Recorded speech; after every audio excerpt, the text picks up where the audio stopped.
موت کے بعد ایک وقت ہے موت سے لے کر حشر تک کا، اس میں یا ارض جنت ہے یا ارض نار ہے. انسان قبر میں رہتا ہے، مومن ہے، نیک ہے تو جنت کا دروازہ کھل جاتا ہے، جنت کی ہوا خوشبو ملتی ہے. اگر یہ کافر ہے، بدبخت ہے، تو جہنم کا دروازہ کھلتا ہے، جہنم کی گرم لو اس کے اوپر آتی ہے، تپش اس کے بعد آتی ہے، جہنم کے دھویں اور بھوک کو محسوس کرتا ہے. اور حشر کے بعد پھر یا دخول نار ہے یا دخول جنت ہے. کچھ عرصہ بعض لوگ آراف پر بھی رہیں گے جن کے نیک اور برے اعمال برابر ہیں، بالآخر وہ جنت کے اندر چلے جائیں گے.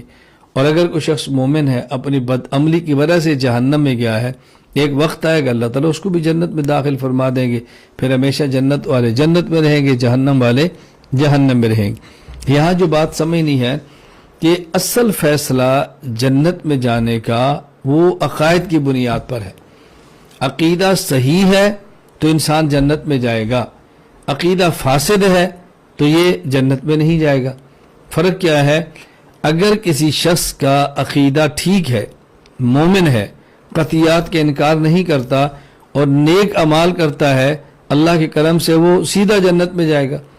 اور اگر کسی شخص کا عقیدہ ٹھیک ہے، قطعیات کا انکار نہیں کرتا، مانتا ہے، لیکن اعمال میں کوتاہی ہے، اللہ تعالیٰ چاہے کہ اپنے فضل سے معاف فرما دے، سیدھا جنت میں بھیج دے.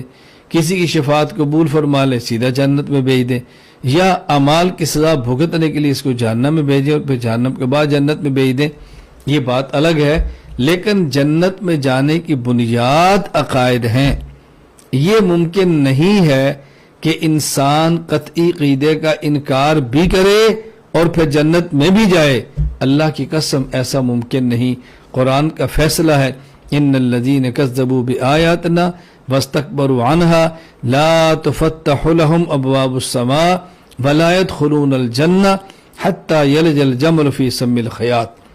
کہ جس طرح سوئی کے ناکے اور سوراخ میں اونٹ کا داخل ہونا ناممکن ہے، اسی طرح کافر کا جنت میں داخل ہونا ناممکن ہے.